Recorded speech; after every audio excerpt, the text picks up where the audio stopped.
வணக்கம் உறவுகளே, இது நங்கூரம். நான் முருகேசன். காணொலியை பார்க்கும் நண்பர்கள், காணொலியை பார்த்துவிட்டு நான் பேசுவது சரியாக இருந்தால், அது உங்களுக்கு பிடித்திருந்தால் காணொலியை சப்ஸ்கிரைப் செஞ்சு உங்களுடைய மேலான ஆதரவு கொடுங்கள். நன்றி, வணக்கம். மாரிதாஸ் கைது செய்யப்பட்டிருக்கிறாரு. மாரிதாஸுக்கு முன்னாடி திருச்சி சூர்யா கைது செய்யப்பட்டிருக்காரு. பொன்ராஜ் மேலே வழக்கு இருக்குது. இப்படி நிறையா இருக்குது. அப்புறம் பார்த்தீங்கன்னா சவுக்கு சங்கரை விடுவிச்சிருக்காங்க. முதல் வேலையாக ஆட்சிக்கு வந்து முதல் வேலை நல்ல காரியம் செஞ்ச ஒரு காரியம் செஞ்சுருக்காங்கன்னா, ஒரே காரியம், நல்ல காரியமாக கெட்ட காரியமாக நீங்களே முடிவு பண்ணுங்கள். ஒரே காரியம் ஒன்று செஞ்சுருக்காங்கன்னா சவுக்கு சங்கரை விடுதலை பண்ணி கொண்டு வந்திருக்காங்க. மற்றபடி ஆட்சிக்கு வந்ததுனாலேயோ ஆட்சியில் இருக்கிறதுனாலேயோ எவ்வளோ குளறுபடிகள் நடக்குது, எவ்வளோ கோட்பாடுகள் நடக்குது, எவ்வளோ வில்லங்கங்கள் நடக்குதுங்கிறத பற்றி கவர்மெண்ட்டுக்கு கவலை இல்லை. ஆனால் சவுக்கு சங்கரை வெளியே எடுத்துடணும், அது ஒன்று தான். அது எடுத்தாச்சுன்னு வச்சுக்கோங்க. அப்புறம் பிடிக்காதவர்களை பூரா கைது செய்து உள்ள அனுப்புறது, அதுவும் இப்படி எல்லாம் அதுவும் நடந்துக்கிட்டே இருக்குது. அரசு துறையோ இல்லை அரசு சம்மந்தப்பட்ட துறையோ இல்லை மக்களுக்கான வேண்டிய நலத்திட்டங்களோ உதவிகளோ அதெல்லாம் எதுவுமே நடக்கலை. குற்றவாளியாக இருக்கிறவனை வெளியே விடுறதும் உண்மையை பேசுகிறவனை தூக்கி உள்ளே போடுறதும் தான் இந்த அரசு வந்ததுலேருந்து செஞ்சுருக்கிற ஒரு வேலை. எந்த வேலை நடக்குதோ இல்லையா, கரண்ட் இல்லைன்னு ஃபீல் பண்ணுறாங்க, கற்பழிப்புகள் நடக்குது, இரட்டை கொலை நடக்குது, கொலைகள் நடக்குது, கொள்ளை நடக்குது, திருட்டு நடக்குது, பாலியூஸ் அபியூஸ் நடக்குது, இவ்வளவும் கிடக்கையில் அது எதையுமே சரி பண்ண முடியலை. சரி பண்ணதுக்கு முயற்சி எடுக்கலை. சரி பண்ண அதை பற்றி பேசுகிறதில்ல. ஆனால் பேச்சு என்ன நடக்குது, பேசாமையே என்ன நடக்குது அப்படின்னா, குற்றவாளியை வெளியில் விடுறது, உண்மை பேசுகிறவங்களை தூக்கி உள்ளே போடுறது, இதுதான் நடக்குது. இப்போ மாரிதாஸ் ஏன் கைது பண்ணி நம்ம கேட்க வரல. மாரிதாஸ் மாதிரி வேறு ஒரு இடத்துல, அந்த இடத்துல வேறு ஒரு யாராக இருந்தால் கூட அவங்களை ஏன் கைது பண்ணி அப்படின்னு தான் நம்ம கேட்போம். ஏன்னா என்ன போய் சொல்லிட்டார் அவர், என்ன இல்லாததை சொல்லிட்டாரு அப்படிங்கிறது நம்ம கேள்வியாக இருக்குது. ஒன்றும் இல்லைங்க, திமுக ஆட்சியில் இருக்கும் பொழுது ஜாபர் சாதிக்குன்னு ஒருத்தர் வந்து போதை மருந்து கடத்தினார் அப்படின்னு சொல்லிட்டு அவரை அரெஸ்ட் பண்ணி அவர் இது பண்ணாங்க. உடனே தமிழ்நாடு பூரா பொங்கிருச்சிங்க. எப்பட்றா வந்து இவ்வளவு கஞ்சா விற்கிது, இவ்வளவு பேர் எல்லாம் கெடுத்து குட்டிசோராக போகிறாங்கன்னு பார்த்தாக்கா அதுக்கு திமுக அரசு தான் காரணம், திமுக ஆளுங்க தான் விற்கிறாங்க, அவர் சபரீசன் ஒருத்தர் இருக்கார், அவர் தான் உள்ளுடைய வேலையை பண்ணுறாரு, ஜாபர் சாதிக்கிங்கிற ஒருத்தரை கையில் வச்சுக்கிட்டு அவர் தான் எல்லாத்தையும் விற்கிறாரு, திமுக குடும்பம் தான் எல்லாத்தையும் விற்கிது. எவ்வளவு புரளிங்க, மானங்கட்ட பயல்களா. இப்போ இடி வந்து நேற்று சொல்லியிருக்கானாமுல்ல, ஆதவர்ஜினா மேலே அண்ட் ஃபேமிலி மேலே வழக்கு இருக்குன்னு சொல்லியிருக்காங்களாமுல்ல.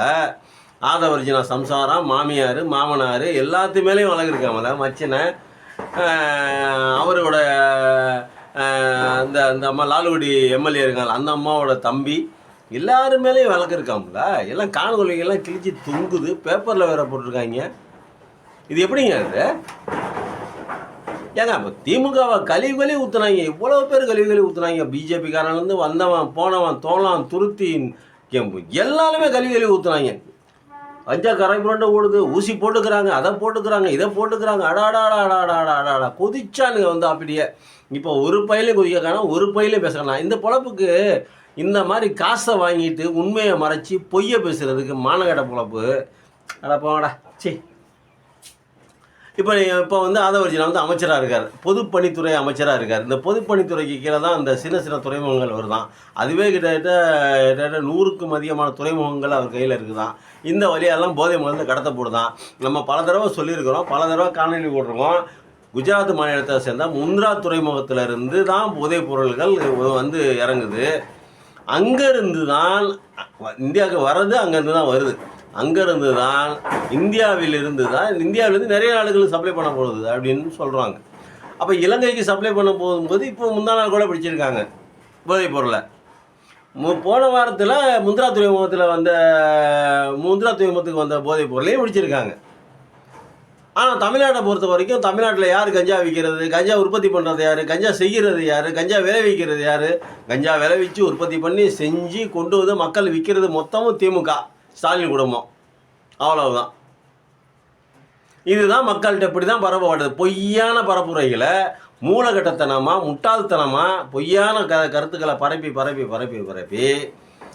திமுக ஆட்சியை ஒழிச்சிட்டாங்க. இப்போ நடக்கிறது பூரா நல்லவனுங்க ஆட்சி. இப்போ இருக்கிறவங்க பூரா நல்லவன். இப்போ இவர் வந்து அமைச்சராக இருக்கார், பொதுப்பணித்துறை அமைச்சராக இருக்கார்.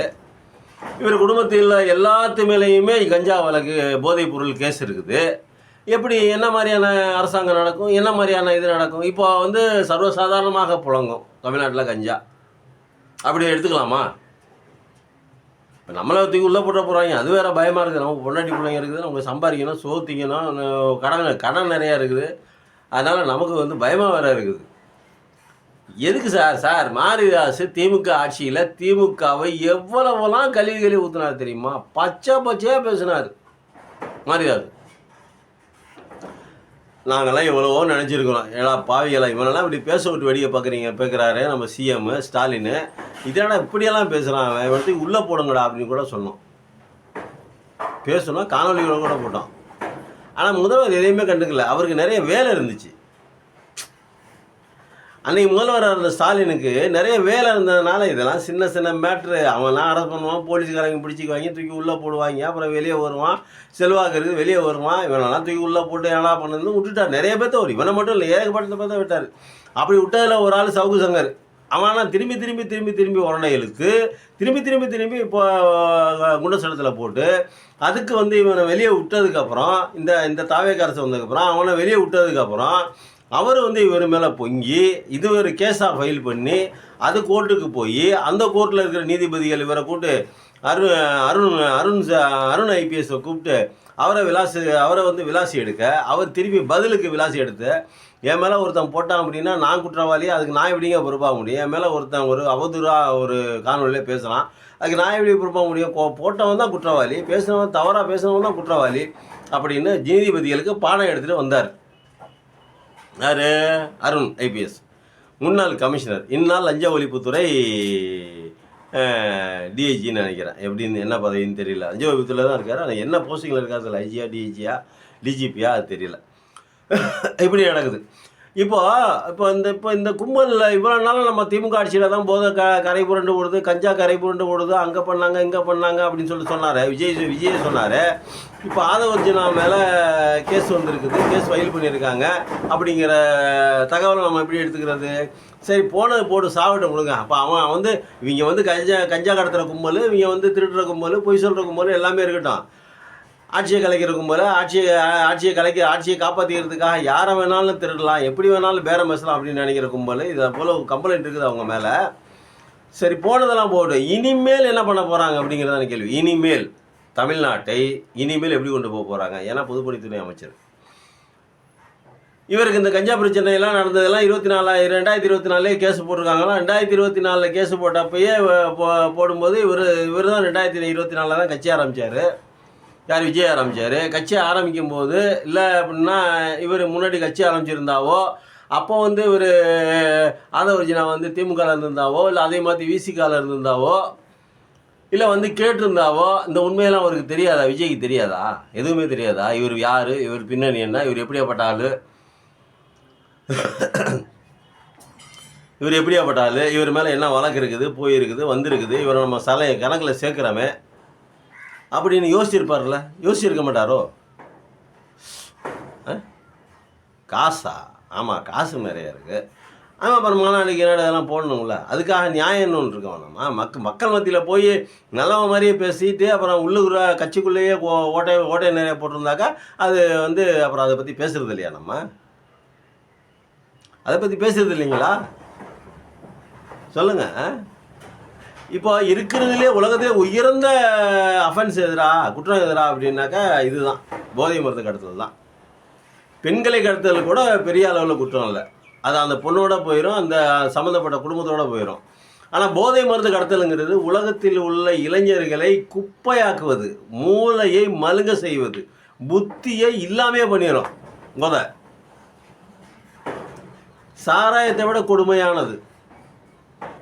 சாராயம் குடிக்கிறோம் போயிடும், அவ்வளோதான், முடிஞ்சு போச்சு. அதுக்கு அடிமையாக இருக்கிறவனு இல்லைன்னு சொல்ல. ஆனால் இந்த கஞ்சா இந்த போதைப் பொருளெல்லாம் தொடுறவன் இருக்கான் பார்த்தீங்களா, ஹெராயின், அபின்னு, மெத்தப்பட்ட மேல், அதெல்லாம் இருக்குன்னு மெத்தப்பட்ட மேலாக ஏதோ ஒன்று பேர் சொல்கிறாங்க.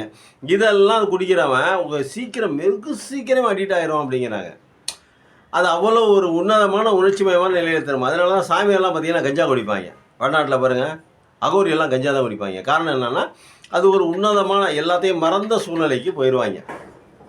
அதனால தான் சீக்கிரம் அடிமையாகிறது அதுக்கு. இப்போ தமிழ்நாட்டில் இப்போ எவ்வளவு இளைஞர்களை இவர்கள் போதை மருந்தை கொடுத்து, கஞ்சாவை கொடுத்து, ஹெராயினை கொடுத்து, மெத்தப்பட்டமையில் கொடுத்து, எத்தனை லட்சம் இளைஞர்களை சீரழிச்சிருக்காங்க. பள்ளிக்கு பக்கத்துலேயே கஞ்சா விற்கிது, ஊசி விற்கிது அப்படிங்கிறாங்க. எங்கடா ஊசி விற்கிது? யாரா விற்கிறாங்க? எந்த திமுககாரனா விற்கிறான்? அந்த அந்த திமுககாரனை எவன் விற்றானா? போதை எவன் விற்றான்? அவனை கூட்டிகிட்டு வாங்கடா, முன்னாடி நிப்பாட்டுங்கடா. செய்கிறது பூரா இவங்க கட்சியிலேருந்து செய்கிறது. இவ பாருங்க எவ்வளோ குற்றவாளிகள் புழு எங்கேருந்து தான் வர்றாங்கன்னு தெரியல. இவ்வளோ நாள் அந்த கம்ப்ளைண்ட் வரலங்க. திமுக ஆட்சி இருந்த வரைக்கும் எந்த கம்ப்ளைண்ட்டுமே வரல. தவிக்காரங்க மேலே கும்பலில் போதை இதை போட்டுக்கிட்டு போதையை போட்டுக்கிட்டு பிரச்சாரத்தில் ஆடினாங்க போனாங்க வந்தாங்க. விஜய் வரும்போது ஆடினாங்க போனாங்க வந்தாங்க. அதெல்லாம் கேள்விப்படுறோம். எல்லா கட்சிக்காரனும் செய்கிறது, அதை விடுங்க. ஆனால் இப்போ பாருங்கள் எவ்வளவு புகார்கள் வருது. பயங்கரமாக அள்ளி தெளிக்கிறாங்க. தினம் ஒரு புகார், தினம் 2 புகார் 3 புகார், பெரிய பெரிய புகாராக தான் வருது. தாவேகா நிர்வாகி அப்படி செஞ்சார், தாவேகா பெண் எம்எல்ஏ எப்படி செஞ்சார், தாவேகா நிர்வாகிகள் இப்படி செய்தார்கள், இப்படியும் செய்கிறாங்க அப்படியும் செய்கிறாங்க அப்படின்னு அள்ளி தெளிக்கிறாங்க ஒரு பக்கத்து. ஏகப்பட்ட காணொலிகள் வருது. அப்போது திமுக மேலே போட்ட பழி என்னாச்சு? மக்களே, ஓட்டு போடுறவங்க நல்லா சிந்திச்சு பாருங்கள். ஓட்டு போட்டீங்க, தமிழ்நாடு பூரா ஓட்டு போட்டிருக்கீங்க. 108ங்கிற ஒரு பிரம்மாண்டமான ஒரு இலக்கை கொடுத்தீங்க. இலக்கையை எட்டி பிடிக்கிறது கொடுத்தீங்க. இவரோட பொதுப்பணித்துறை ஆட்சி அமைச்சராக இருக்கக்கூடிய ஆதவர்ஜனா மேல் போதை மருந்து கடத்தல் தடுப்பு சட்ட பிரிவின் கீழ் வழக்கு இருக்காமுங்க. நல்லா யோசிச்சு பாருங்கள். அப்போ இந்த நாடு எங்கேயே போய் கொண்டிருக்கிறது? ஏற்கனவே கலாச்சாரம் காலொடிஞ்சு போய் கிடக்குது. ஏற்கனவே தமிழ்நாட்டு கலாச்சாரம் காலொடிஞ்சு போய் கிடக்குது. பொண்டாட்டி இருக்கையிலேயே தள்ளி வச்சுட்டு வேறு பெண்களோடையே போகலாம் அப்படிங்கிற மாதிரியான ஒரு கல்ச்சருக்கு தமிழ்நாடு வந்துருச்சு, பழகிருச்சு, பக்குவப்பட்டுருச்சு. அதுக்கு அந்த மாதிரி இப்போ அது குற்றம் இல்லை அப்படிங்கிற மாதிரி ஆயிடுச்சு. இப்போ விஜயே அந்த குற்றச்சாட்டுக்கு ஆளானதுக்கப்புறம் இது மக்களுக்கு அது ஒரு பெரிய குற்றம் இல்லைங்க, அது ஒரு பெரிய விஷயம் இல்லைங்க. அவர் பர்சனலில் தலையிடுறதுக்கு யாருங்க? காசு இருக்குது, அது இருக்குது, நாங்கள் என்னமோ பண்ணுவோம், அது ஒன்று. அவர் அது மாதிரிலாம் பண்ண மாட்டாருங்க. அப்படியே பண்ணாதான் என்னங்க, ஒரு அம்மா சொல்ல அப்படிலாம் பண்ண மாட்டாருங்க. அப்படியே பண்ணாதான் என்னங்க, அதில் ஒன்றும் தப்பு இல்லைங்க. அது அவர் சௌகரியம் இல்லை. அது ப்ரைவேசி பற்றிலாம் பேசக்கூடாதுங்க. ப்ரைவேசி யாருக்கு ப்ரைவேசியாக இருக்கணும், யாருக்கு ப்ரைவேசி இருக்கக்கூடாது, யார் எதை செய்யணும், யார் எதை செய்யக்கூடாது, அந்த அம்மா எல்லாத்துக்கும் தமிழ்நாட்டுக்கே பாடம் எடுக்குது. அப்போ இந்த அரசை நாம் என்ன சொல்வது, என்ன மாதிரியாக இந்த அரசை நம்ம புகழ்கிறது? தாவேக அரசை நாம் எவ்வாறு செய்வது?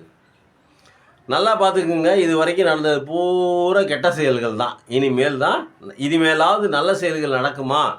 தமிழ்நாட்டுக்கு வேண்டிய, தமிழ்நாட்டு மக்களுக்கு வேண்டிய, தமிழ்நாட்டு மண்ணுக்கு வேண்டிய விஷயங்கள் நல்லதாக நடக்குமா அப்படின்னு பார்க்க வேண்டியது நம்மளுடைய கடமையாக இருக்குது. நன்றி, வணக்கம்.